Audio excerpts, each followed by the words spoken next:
Hello and welcome back to Top Notch Delicacy. Today we'll be talking about fruits and not the fruits you see commonly. Today we'll be traveling all over the world in search for the rarest, never heard before fruits. Stay tuned and watch this video right till the end as we look at some rare fruits around the world. We all know an apple a day keeps the doctor away. But what about a daily mangostan? What? You've never heard of mangostans? How about miracle berries? More importantly, where can you find some of the fruits that are enjoyed by people all over the world for their flavor and nutritional value? Let's find out. Sapodilla. Ever heard of the sapodilla? Well, you'll find these fruits growing in tall trees in places like Mexico and Belize, where they most likely originated, but sapodillas can also be found all across the tropics and are imported into the U.S. The fruit is also grown in large quantities in South and Southeast Asia and was first introduced to the Philippines during Spanish colonization. The fruit is a large berry inside. Its flesh ranges from a pale yellow to an earthy brown color with a grainy texture akin to that of a well-ripened pear. Each fruit contains 1 to 6 seeds. The seeds are hard, glossy, and black, resembling beans, with a hook at one end that can catch in the throat if swallowed. Water apple. The tree will bear fruit twice a year and grows to almost 40 feet high.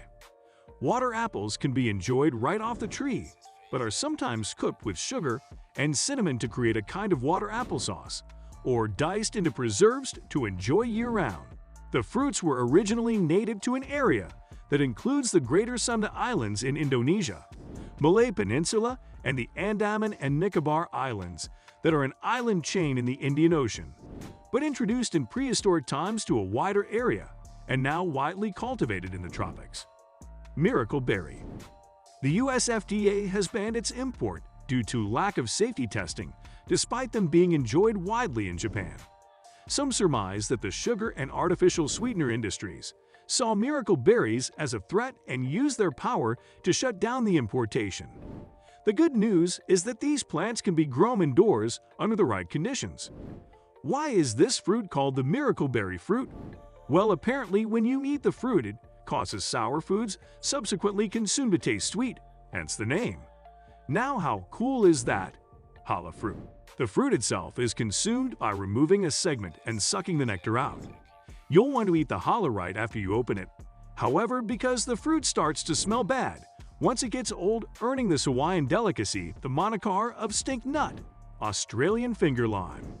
The Australian finger lime is grown in, you guessed it, Australia, where it is native to the rainforests there.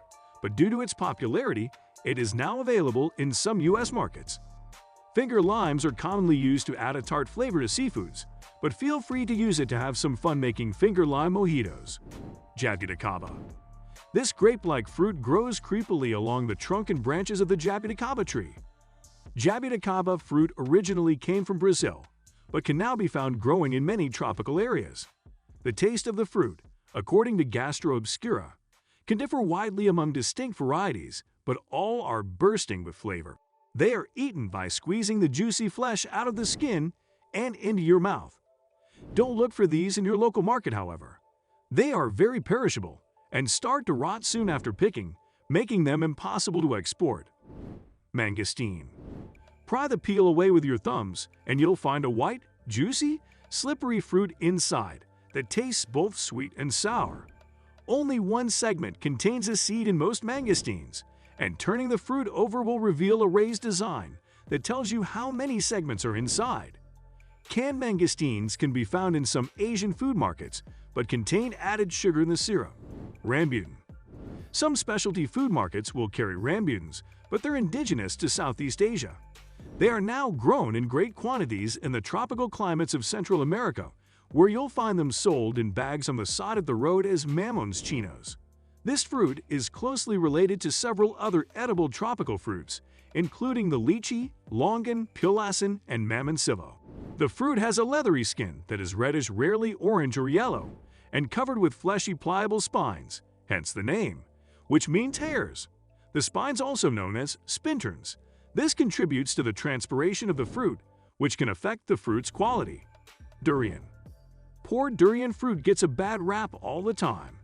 Known for its strong, offensive smell, which has been known to clear a room, its odor actually grounded an Indonesian flight when a shipment of the fruit was in the cargo hold. A native of Southeast Asia, durian is considered a superfruit for its naturally high levels of nutrients that improve strength, complexion, and lower blood pressure. One serving contains an entire daily requirement of fiber. So, go easy on the durian fruit and feel free to enjoy and prod it. Jackfruit. Ask a vegan about jackfruit, and they'll tell you about all the ways you can make this versatile fruit into meat-like meals. Jackfruit is the national fruit of Bangladesh and Sri Lanka, where both the ripe and unripe versions are consumed. You'll find two varieties of canned jackfruit, packed in brine or packed in syrup in Asian markets in the US. The brine-packed is the unripe version and is useful in making mock meats, such as pulled pork. However, don't be afraid to try the ripe fruit packed in syrup, which has a taste similar to canned apricots. Thanks for watching.